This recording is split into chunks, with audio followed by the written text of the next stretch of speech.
Welcome everyone. It's great to be with you today. My name is Catherine and I am a manager in the knowledge and technical team at Accounting for Sustainability, A4S. So financial planning is a critical element of transition planning, but organisations have so far made limited progress in integrating these processes. However, if organisations do not align their financial and transition planning, they risk underestimating the costs of transition, delaying action, and misallocating resources. So this webinar is aimed at supporting finance professionals and others to take meaningful progress and will help you to gain insight into the changing regulatory and reporting landscape, understand the importance of involving finance teams in the transition planning, and translate learnings from others from practical examples shared on aligning financial planning and transition planning. So I'm going to introduce our guest today. So Monet Mooney is a policy advisor for the International Transition Plan Network, the ITPN, and E3G. Within the ITPN, she supports the development of global norms from transition plans by the private sector and climate policy that makes the best use of transition plans. She spends her time on the stakeholder relationship management and technical research, with a particular focus on transition plans as a tool to mobilize transition finance. We then have Richard Spencer, the Director of Sustainability at ICAEW. So Richard joined ICAEW in 2005 to set up the sustainability practice within the Technical Strategy Department. During this time, Richard has led on the ICAEW's Thought Leadership and Engagement Programme in Sustainability. We then have Helen Slinger, the Executive Director at Accounting for Sustainability. Helen leads the Knowledge and Learning team at A4S, which focuses on providing finance professionals with the knowledge, skills, and practical guidance to embed sustainability into their business as usual. She had technical oversight over the work of the A4S Net Zero Task Force on aligning transition planning and financial planning, which brought together CFOs and senior finance professionals to explore how to turn ambition into action. Finally, we have Helen Wayne. Helen is a consultant with the knowledge and technical team at A4S and acted as the technical lead for the A4S Net Zero Task Force, significantly contributing to the work. So a very warm welcome to you all and many thanks for joining us today. There will be an opportunity for Q&A throughout, so please do drop your questions into the chat function and we will do our best to answer them throughout. For now, I will move on to our first question with our panel. So Monet, for those on the call who may not be familiar with the work of the International Transition Plan Network or the Transition Plan Task Force, could you just give us a quick overview of the key outputs and how the TPT framework sort of aligns with or complements reporting standards like IFRS S2 and ESRS? Absolutely. So as a quick introduction, the ITPN is a bit of a network of over 30 finance ministries and regulators from across Africa, Asia Pacific, Europe, North America, and Latin America. And it is also supported by a global community of civil society and academic experts. And the ITPN is focused on global consistency in transition planning norms and expectations.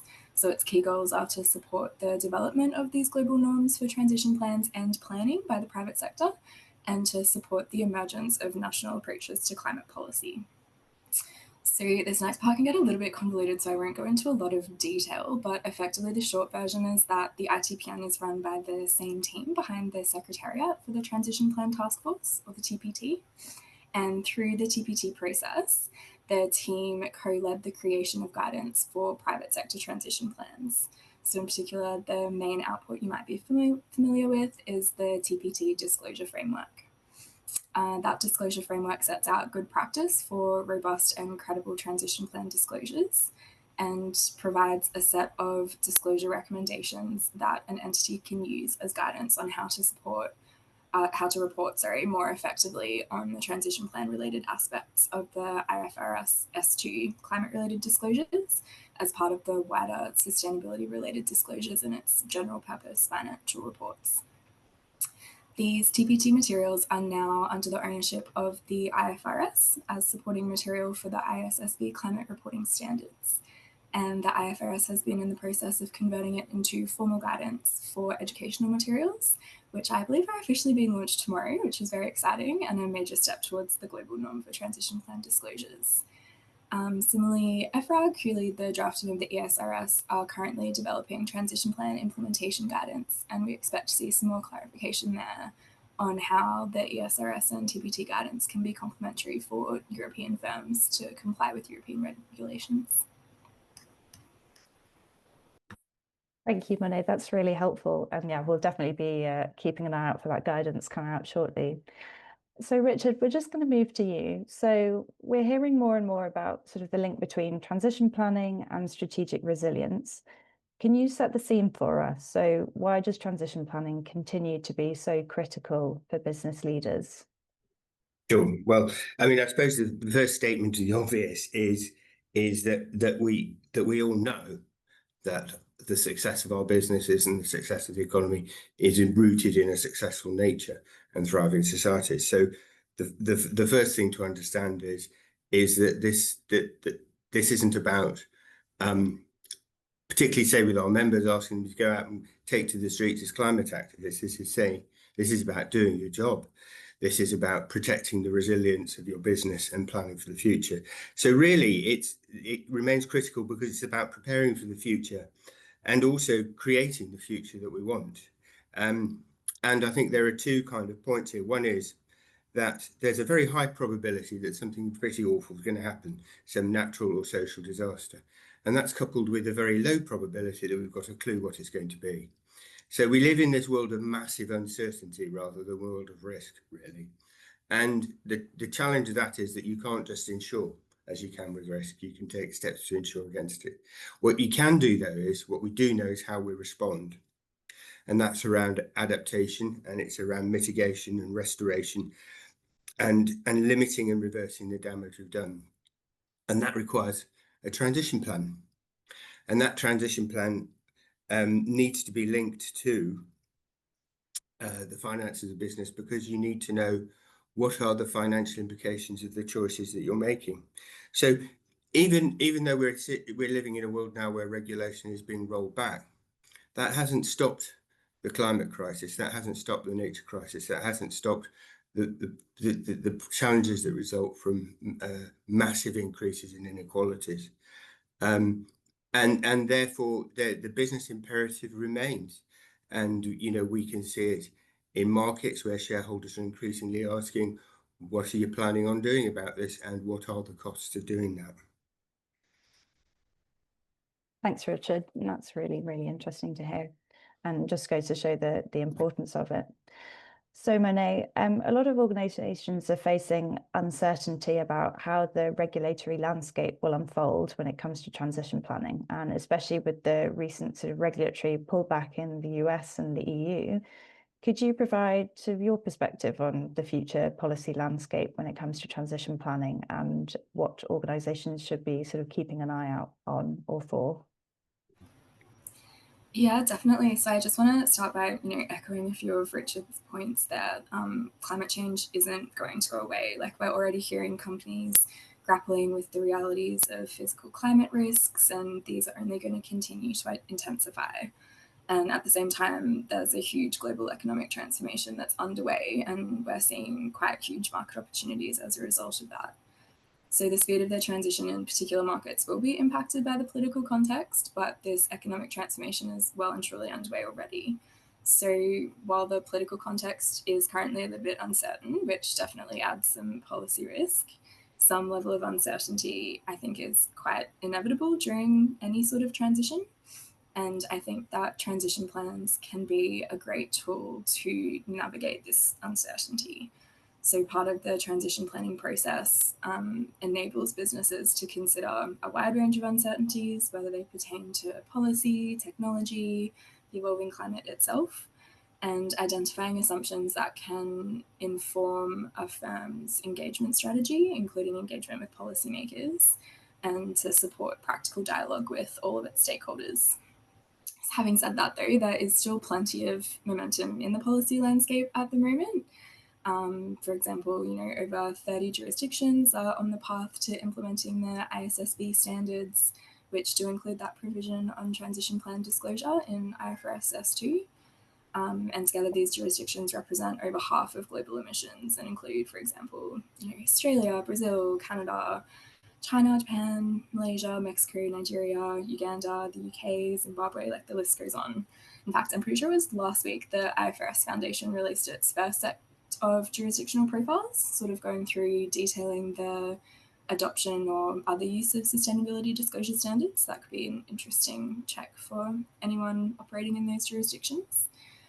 And in addition to the ISSB, there are several jurisdictions that have either developed or are in the process of developing sort of dedicated transition planning guidance and or regulations, including Australia, Hong Kong, Singapore, the UK, a couple more that aren't publicly announced, so I can't mention them yet. But yeah, we're definitely seeing plenty of momentum still. So while there is undeniably some uncertainty in the global political landscape at the moment, I think transition plans and transition planning remain an invaluable tool for companies to navigate our changing world. Thanks, Monet. That's really helpful. And sort of on the topic of ISSB and sort of reporting more generally, Richard, when it comes to the reporting, financial professionals are increasingly being asked to connect the front end and the back end of their financial statements. So could you sort of provide some context as to why this is important and how aligning the transition planning and financial planning will help with this? Sure thing. Can I be super cheeky here and just ask if I can answer one of the questions, because it kind of felt that it applied to my first comment, which is from Jose. Hello, Jose. Nice to see you online. I think that you're absolute. You make a very good point in your first question, and I think that that is what finance teams do, is bring credibility to transition plans by showing what it actually means practically in terms of the cost of implementation, the future costs, and also opportunities. We haven't talked about opportunities there, but when you ask, is it time for we focus on physical risks as opposed to transition risks, I wouldn't oppose them. I would say that yes, you've got to deal with the physical risks which are here and now, but you've got to put in place a plan that means that those physical risks start to go away, because we can only adapt for so long, and the ultimate adaptation plan is to transition to net zero, is to transition to a nature positive, and to make sure that works for all people. So you make a good point, and I think everyone on this screen would say that one of the roles of the finance team is to bring that rigor. And that I certainly wouldn't separate the two. So sorry for that slight deviation there, Catherine. Forgive me for that. No worries. And the front and the back half of the annual report always ought to be connected. I don't think that introducing transition planning or climate change or any other economic event changes that. I think that what we've got to remember, though, is that the annual report is about the ability of a business to tell its stories to the providers of capital. And I think that it's very important that that's done, and it's very important that it's done in a connected and consistent way. And we at ICAEW and our good friends at A4S and Deloitte have been banging this drum about connected thinking and disclosing integrated thinking for a long time through our Finance for the Future awards. So we absolutely agree with that. But I think it's important so that the market gets information that it can use. And I think one of the tragedies of this kind of pendulum swing we've had from CSRD to not CSRD means that the loser in all of that is the market, because the market needs decision useful information. But I would kind of want to cast this question a little bit more widely about sustainability information and financial information, and the need that those two are connected, because one of the expectation gaps, I think, in annual reporting is that the financial statements are backward looking.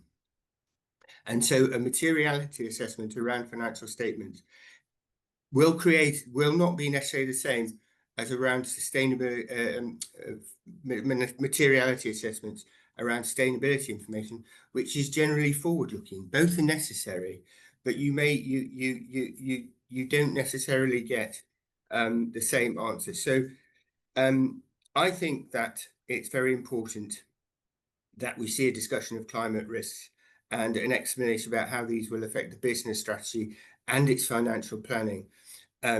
Is very important, and it's very important to connect those risks, but they don't necessarily all sit inside the annual report.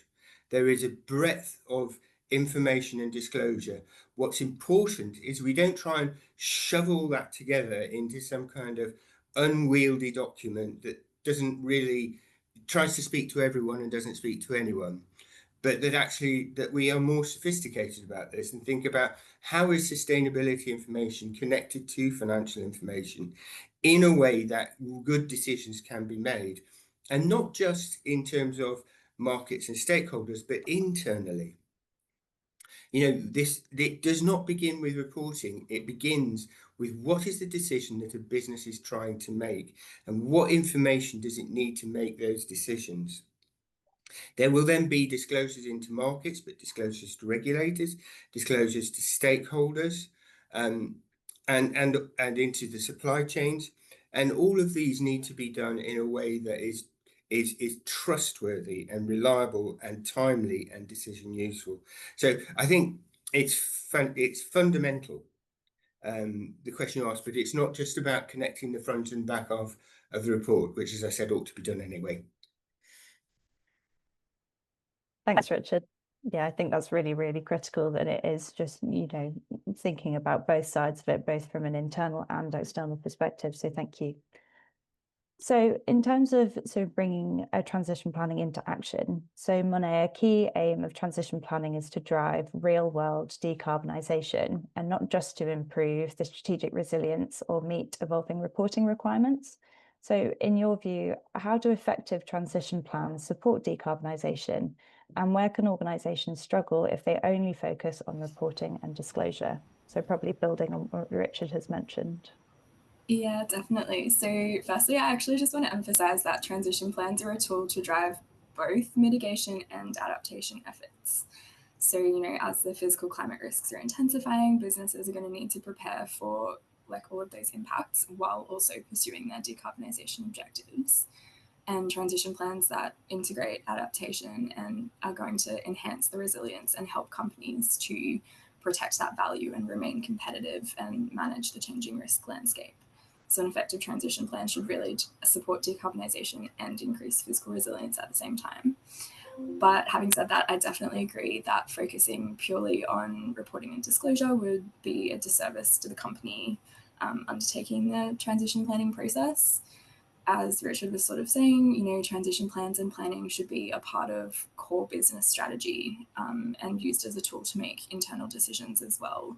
So they allow businesses to understand their exposure to physical and transition risks and to implement proactive risk management measures, as well as, unlock opportunities to improve competitiveness, for example, accessing new CapEx streams, cutting OpEx, shifting revenue streams, things like that. So effectively, effective transition plans, I suppose, are the bridge between ambition and capital. So they can help businesses and markets access the finance they need to implement decarbonisation and adaptation projects needed to shift towards a net zero and climate resilient world. So robust transition plans provide quite detailed company level information that many investors, banks, and insurers are already using as a tool to identify and assess investment opportunities. And they allow for informed decision making and mobilization of transition finance by giving those financial institutions and investors sort of the confidence and the information that they need to make clear investment decisions. But again, they also help internal decision making and allow financial teams and C-suites to make decisions about where internal capital should be directed. But yeah, effectively transition plans will sort of match the capital with credible climate action and ideally unlock finance flows into the sectors and geographies where they're needed most, including in EMDs. Perfect. That's really helpful. Thanks, Monet. And I think that sort of brings us quite neatly onto sort of our next discussion. So we're going to hear from the A4S team now to discuss sort of the importance of involving finance teams. So we'll start with you, Helen Slinger.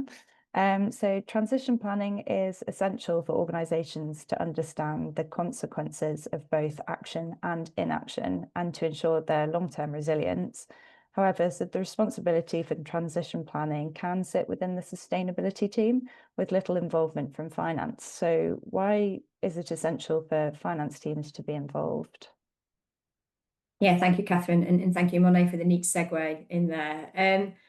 I mean, transition plans are similar to anything else in business and indeed in life. If you don't know how you're going to pay for it, if you haven't planned for how you're going to pay for it, then it's difficult to see how it's going to happen, or indeed how it's necessarily going to happen on the timescale that you want it to. So by involving finance teams, you help to mitigate some of the risk in relation to that and plan accordingly. So finance teams are really well positioned to be able to align the plan with their financial goals and making sure that it all lines up strategically. They're in a good position to be able to ensure the commercial viability of the plan and therefore the feasibility of it. They can do clever things like model some of the financial impacts, either of the plan itself, but also the potential implications of things like a carbon tax coming along the way. Or indeed they can work to embedding internal carbon prices into decision making. There's also opportunities to stress test some of the assumptions that are in the plan, and they can scrutinise business cases. So being able to, I guess, prevent expensive mistakes along the way, and also prevent things like locking in significant emissions if there's any long-term investments, long-term assets in there, making sure that those are accounted for early, considered early, and therefore prevented. So I guess to summarise all of that, it's really about making sure that climate ambition is grounded in financial reality in terms of what the company can afford and at what point in time. They also add a layer of additional layer of accountability and credibility. So what finance teams are good at is they understand governance and controls. So around the rigor of the data. They are obviously also responsible for raising and allocating capital. So that becomes a really fundamental part. So any sort of investment planning, budgeting, forecasting, performance tracking, all of that adds this layer of accountability and credibility. And they're also in a pretty good position to look at some of the trade-offs and make sure that those are understood and managed. Of course, in doing that in conjunction with their teams in risk and their teams in their colleagues in sustainability as well. So really that overarching piece around financial controls and decision making is important, and making sure that they build that into their wider governance processes, things like incentive structures, and making sure that those transition plans are truly actionable and measurable. And all of that, I guess to Monet's point as well, all of that adds credibility with investors and wider stakeholders, because it really signals that commitment and credibility to the plan. So it can enhance transparency and rigor and alignment with corporate financial disclosures, and really work towards building trust with stakeholders and avoiding accusations of greenwashing. And I guess the final point I was going to make is that there's a real opportunity there for unlocking innovation and opportunities. So finance teams are in a good position to be able to identify some value creation opportunities from the transition. So that might be looking at access to green finance. It might be some efficiency gains. It might be some form of competitive differentiation. So there's a lot of opportunities in there by involving finance teams, and it's just a really important part of making sure that transition planning is looking at real ways to make sure that it is deliverable, credible, and achievable. That's great. Thanks, Helen.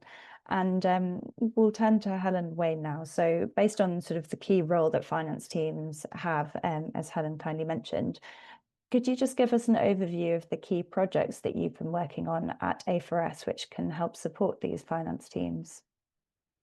Yeah, sure. So at A4S, we've been focusing on this kind of piece around aligning transition planning and financial planning. mainly because transition planning sets the strategy, integrates kind of the plan throughout the business, but the financial planning is historically the key enabler for delivery, as Helen mentioned, kind of through that budgeting and financial resourcing piece, and it informs decision making, so providing insights to decision makers. So it's been a big kind of feature of our work for the past year or so. And there's two primary pieces of work that we've really connected to this area. So the first is a key questions for finance teams. So this is an introductory piece, which we developed in collaboration with ICAEW. It outlines questions that finance teams can ask their colleagues to help them get started on that alignment, and it's full of practical examples from companies like Levi Strauss & Co., Unilever, NatWest, and Apple. And the questions are kind of structured around those line items, so CapEx, revenue, OpEx, as well as value chain engagement, regulation, internal pricing, and offsets. So all those things that finance teams need to be thinking about. The document also provides commentary around raising capital, so it's a really fantastic kind of introductory piece to get finance teams asking the right questions.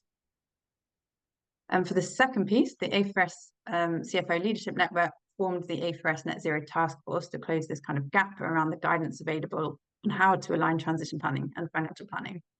So the task force participants provided insights which have been shaped into a practical guide, which helps organizations to assess the costs and benefits of their transition plans, identify funding needs early, and prioritize action and integrate planning across teams, business units, and regions. There are 7 key sections which help you kind of go through a process to turn your transition plan into action through the financial planning lens, and ultimately embed it within the kind of 3 to 5 year financial planning process and in your decision-making processes. It's full of really fantastic insights from the 15 organizations who are part of the task force. So it's a really great resource to see how those organizations are tackling the challenge. And along with that, there's also a Q&A from Charlie Gord at Google, who is one of the participants. So that provides a kind of overview of how Google are tackling this challenge. Thanks, Helen. So there's a real breadth of sort of guidance and resources out there, and we will be sharing the links to those at the end of the session. So moving back to Helen Slinger, so based on sort of all the work that's been done, what are some of the key messages and top tips for organisations that are just starting out on this? Thanks, Catherine. I'm amused slightly by the multiple Helens.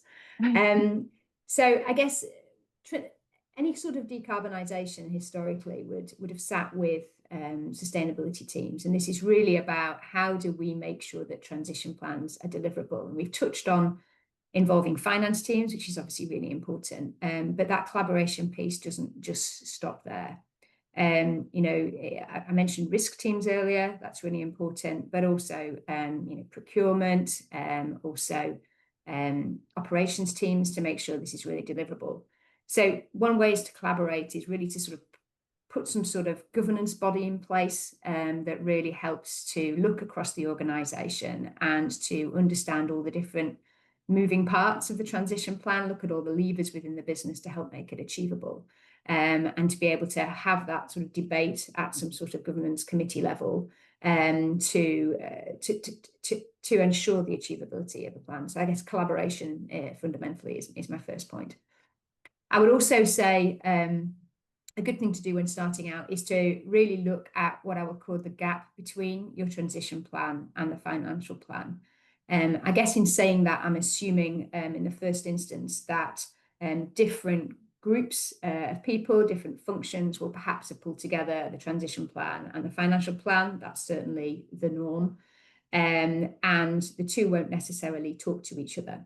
And so a really important first step is to understand the gap between those two. So does the business plan or the financial plan, if you say, look at 10% growth over the next 3 years or something like that, whereas the transition plan, wanting to decarbonise, perhaps hasn't taken that into account. It's looked at maybe the business as it stands now and looking to take the carbon out. But if you are extending operations, making new acquisitions, growing sales, obviously that's going to have an implication on the carbon that you're responsible for as a business. So there's all sorts of different elements to that need to be thought through and understood, because only when the differences are understood can they actually start to be talked about and looked at and addressed and considered in terms of the way forward for the business. I'd say also don't just focus on short-term financial returns or the short-term implications. I mean, that may sound silly when we're obviously talking about a transition plan, which takes decades, but actually it's very easy to fall into the trap of saying, well, here's this investment we want to make, but actually maybe we can't afford it in our current year CapEx budget or whatever it may be. But it's really important to not just look at it in those simple black and white terms and perhaps the way that investments have historically been considered. It needs to be looked at in a more sort of TOTEX approach, so looking at CapEx, looking at OpEx, and really looking across the life of any asset or any investment that needs to be made. Because it's you know, then there may be specific carbon savings, there may be financial savings that are all built into that need to be thought through and considered over the life of the asset.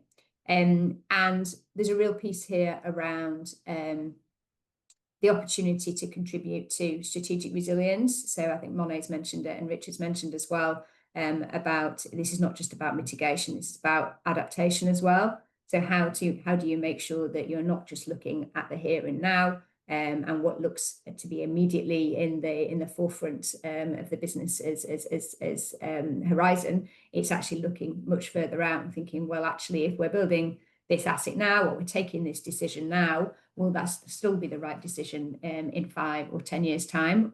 And making sure that you're thinking longer term with each decision along the way. And I guess my final point on this is, you know, you will have a lot of processes in place, a lot of controls in place around, particularly around financial constraints. Don't try and reinvent the wheel. You know, use what you've got and adapt them accordingly. So build onto current processes, build onto current communication channels, build onto current training programs as well for the things that, you know, your colleagues around the business need to know to support in this space. Just don't completely put all that aside and start again. Make sure that everything feels additive and as familiar as it can to allow it that change to take place in a rational and reasonable way. Thanks, Helen. I think that's a really good point to end on, and you know, definitely to use and sort of leverage the controls, processes, and information that companies already have, because there already will be a lot there to work from. So going back to Helen, other Helen, the guidance provides steps for how finance teams can embed transition planning into the financial plan. So could you share some of the practical insights that were gained from the task force participants? Yeah, sure. So there's lots of useful guidance in there, so I can't kind of go through it all. But one of the chunkier parts, or one of the key element, is understanding the position. So that's all about understanding, as Helen said, how the business plan and the transition plan might be different, and then understanding the financial implications of the transition plan and starting to kind of think about how to close those gaps. And I think one of a useful tool is to kind of put some parameters around that to focus on some the areas that are significant for your business. So that could be, Chanel, for example, is focused on areas of significant emissions to pinpoint where efforts should be concentrated. But organizations might also focus on areas where there's significant CapEx spend or R&D investment needed, or areas of significant risk, for example, areas that are impacted by regulation, or opportunities, so new products which might be really like take off in a kind of net zero resilient future. So at areas that are kind of significant for financial planning. And once you've kind of focused on those, the finance team need to understand the financial implications. But as kind of to Richard's point, it's much more of a forward-looking exercise. So we need to kind of be thinking about the short, medium, and long term, looking forward into the future, not necessarily kind of thinking about the past. And that's quite different to what financial planning teams might be used to, or what kind of thinking about much further into the future, aligned with a transition plan. And that could include anticipated spend on plant machinery, R&D, or value chain and support, but it could or should also include things like potential impairments, decommissioning costs, potential fluctuations in value chain costs, which could be passed through to the organization. So kind of building on Helen's point around that, thinking about all of the financial impacts that might not necessarily kind of come straight away. You're going to need to build all of that into the financial planning approach. So it is a very forward-looking process, but lots of organizations are getting kind of more used to thinking about this, and you can build on existing scenario analysis or sensitivity analysis processes So National Grid, for example, they consider a range of different future scenarios, which help them to plan for unforeseen circumstances within their financial planning. And then once you kind of have that longer term picture, it's all about prioritizing action, but through a financial planning lens. So the transition plan may kind of have an idea of when actions might happen. But as Helen mentioned, with the kind of the thinking about the budgets and what kind of resources are available, what's feasible now, what kind of regulation you need to respond to, the risks for the business, costs and benefits, emissions reductions. So taking all of these different factors into account and prioritizing action over the kind of different timeframes.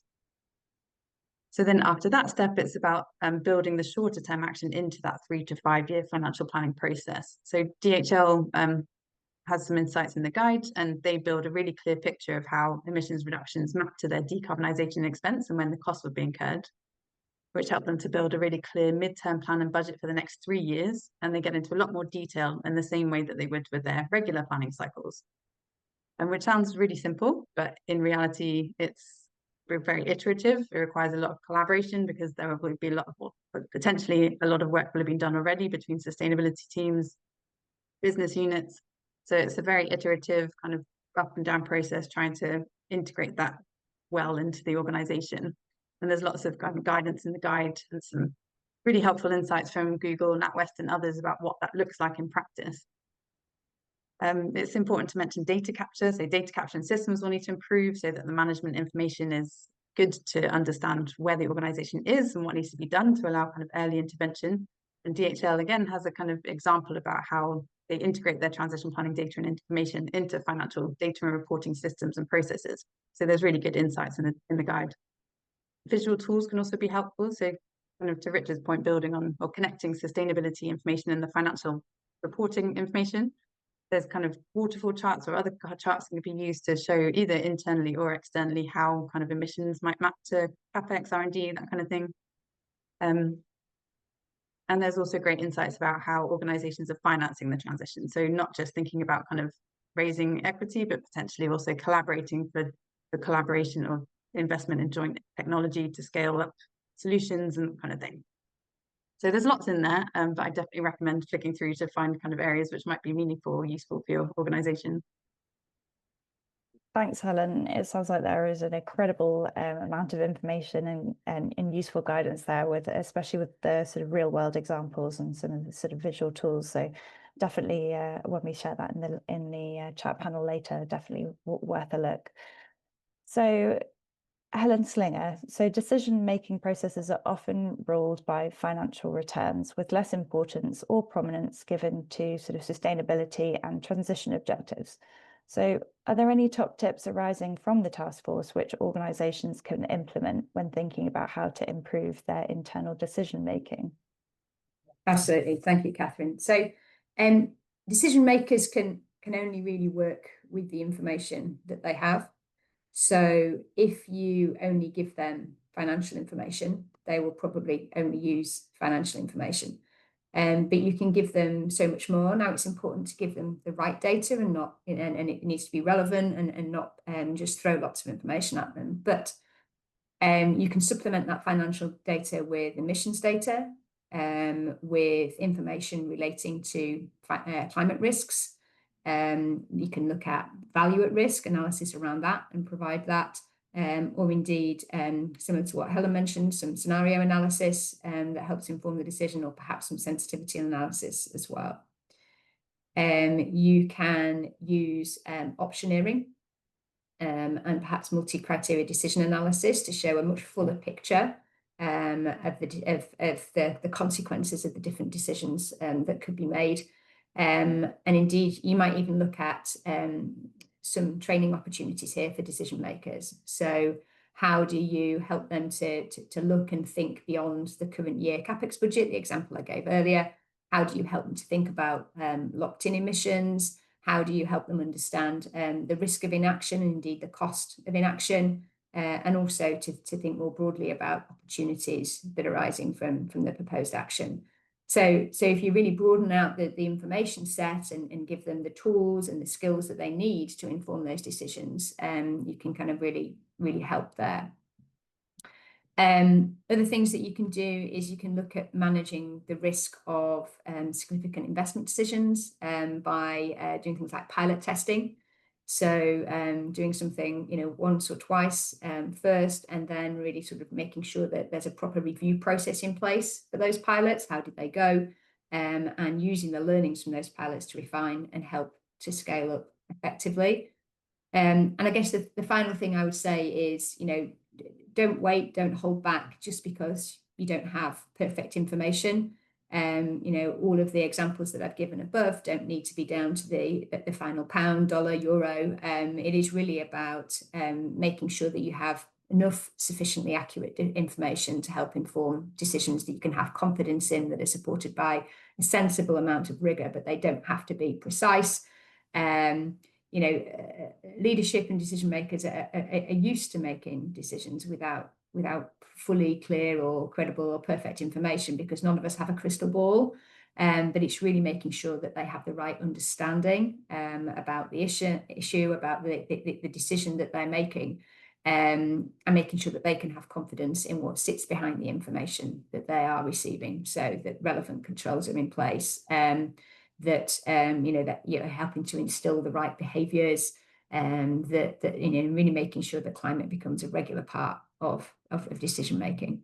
So an example of that might be presenting. I mentioned optioneering, so presenting different options for decision. Maybe you can have a process in place that means you have to always have a net zero option, if you like, that's costed up as part of those options, so you can always see what that looks like against other alternatives. Or perhaps there's some sort of minimum reduction threshold that must be reached for an investment to be considered. So there's different ways that you can do this dependent on the nature and type of business that you're in, but it's making sure that there is enough information for decision makers of the right kind. It's relevant, but it doesn't have to be perfect by any means. Thanks, Helen. So a lot of really, really interesting top tips there. So thank you for sharing. We still have some time for Q&A now, so please do feel free to add any more of your questions in the chat panel, and we will do our best to answer them. So the first question, I'm going to go to Richard for this. So what skills do finance professionals need to support transition planning?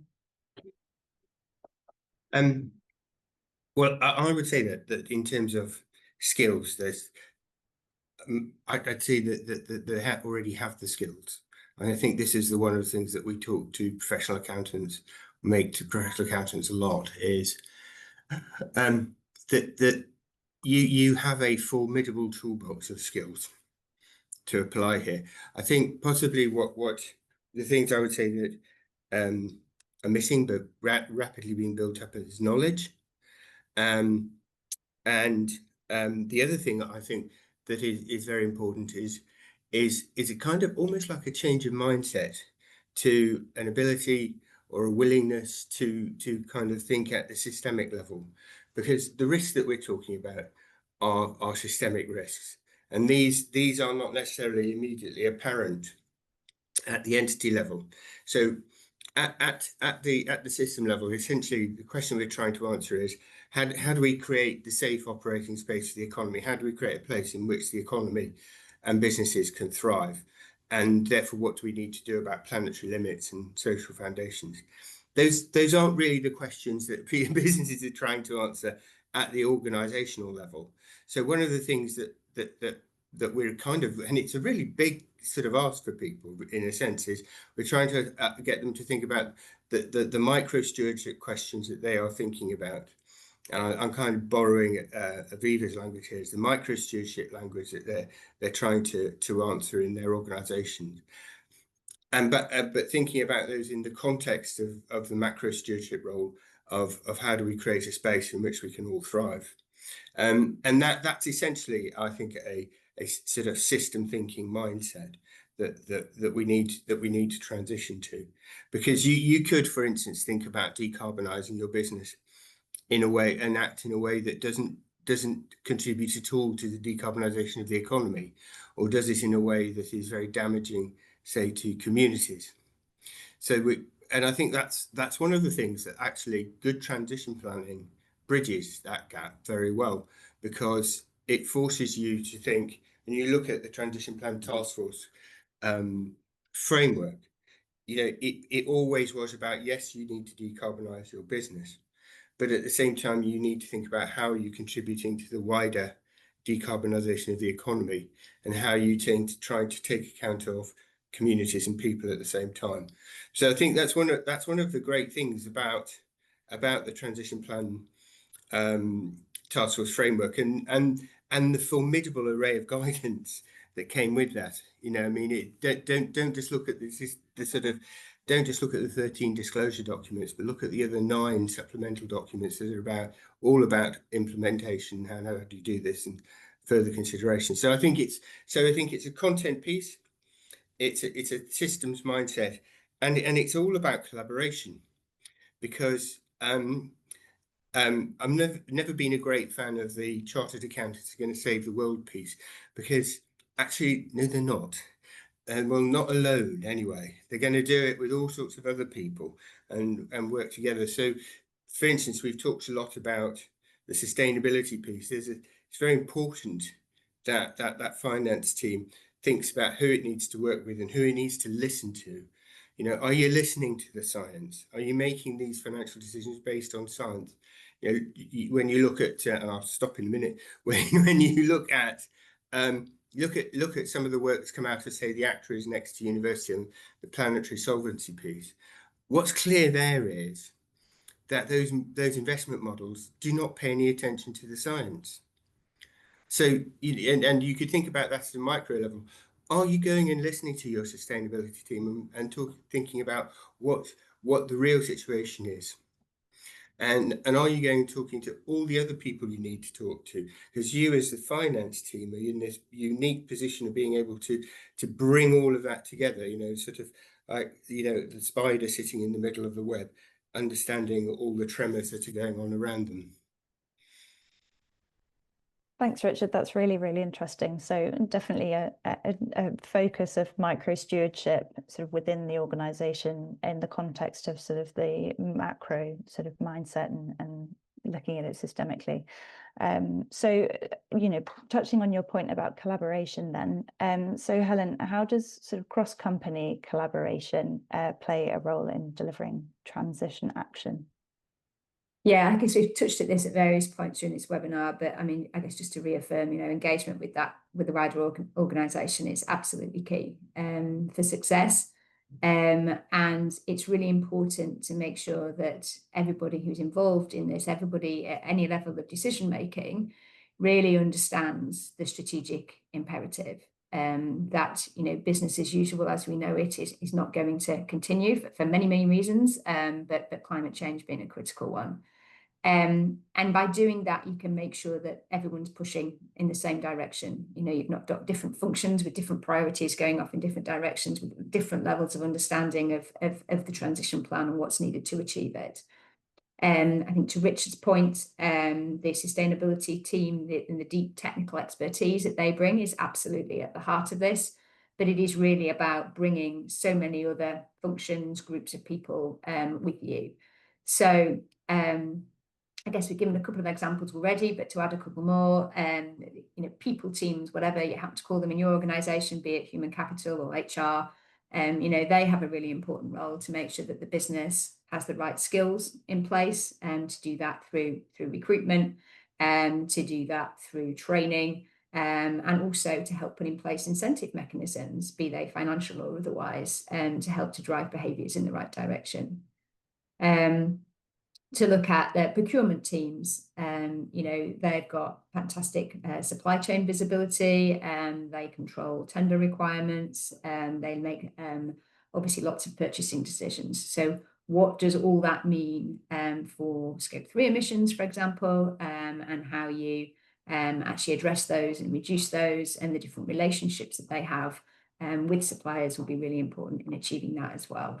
So I guess just to reiterate, it's really about that strategic imperative that everyone understands it and they're all pushing in the same direction. Everyone's singing from the same song sheet, as that may say, as I've heard said before. Thanks, Helen. That's really, really helpful. So just looking a little bit wider than the sort of company scope then. So Monet, why is it important for organisations to look beyond their own operations to the value chain and whole economy when it comes to transition planning?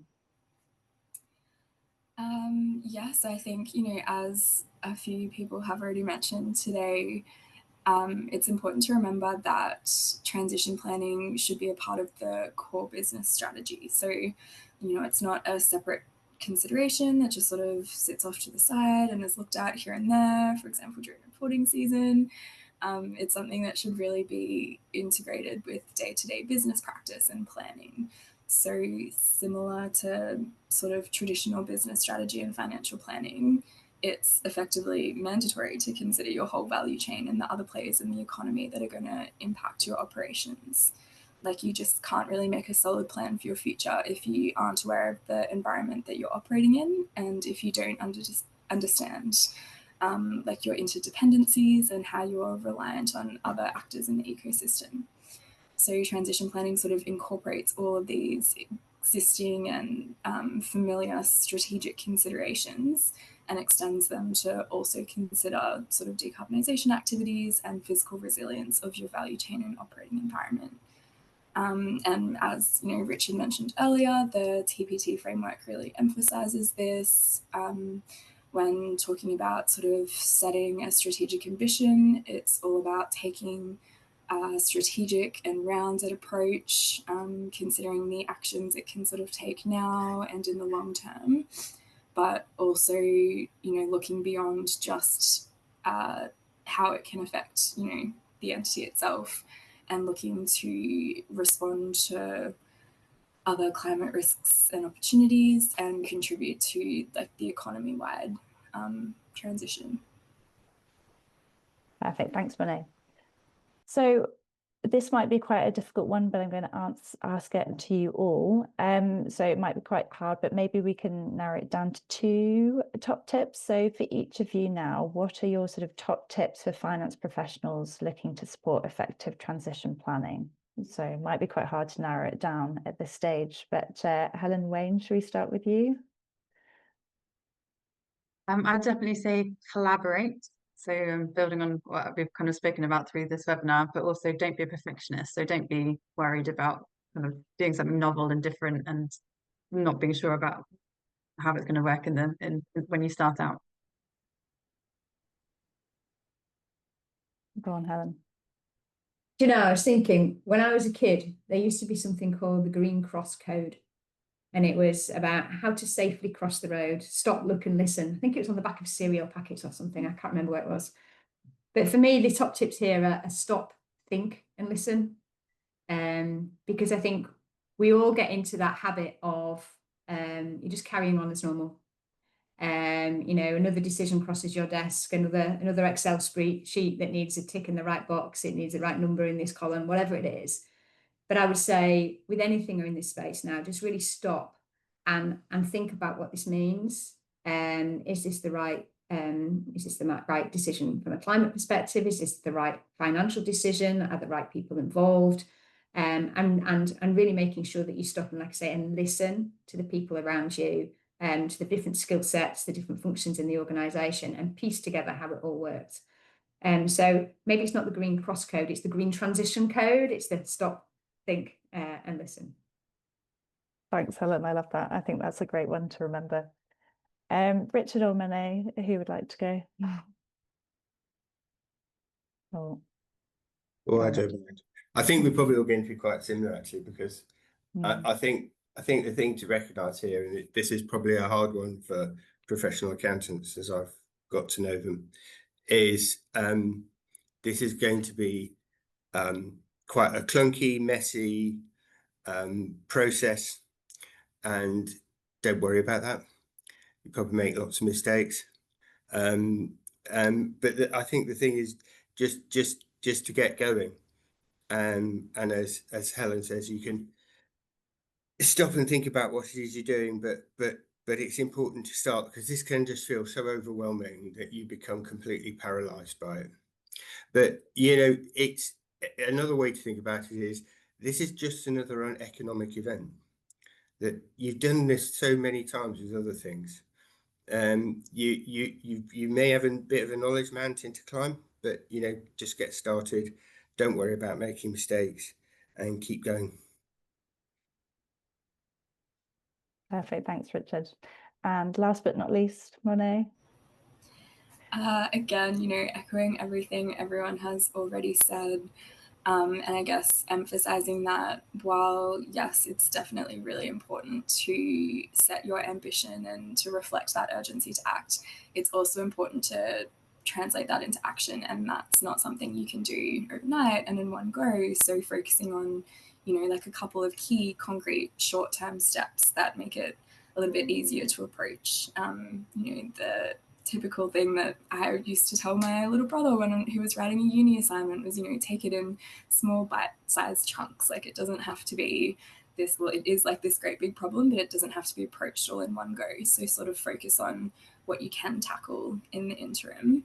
And then, also just having in mind that it's not sort of a tick and flick exercise that you're doing for the purpose of disclosure requirements. Like, it's something that you want to be integrating into your core business strategy so that you can really get the benefits out of it beyond just complying with any sort of disclosure regulations.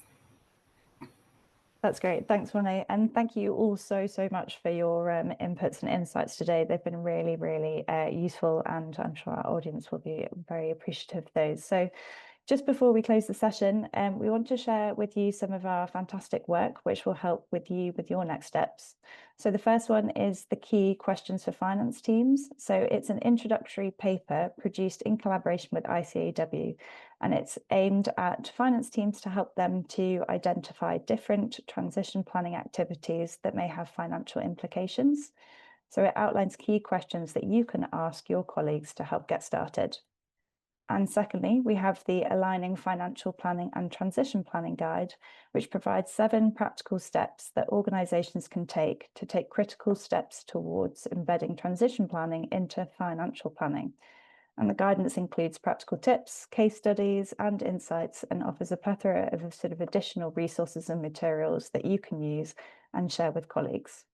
So once again, thank you so much to all of our speakers, and thank you all for listening, and enjoy the rest of your day and the rest of London Climate Action Week.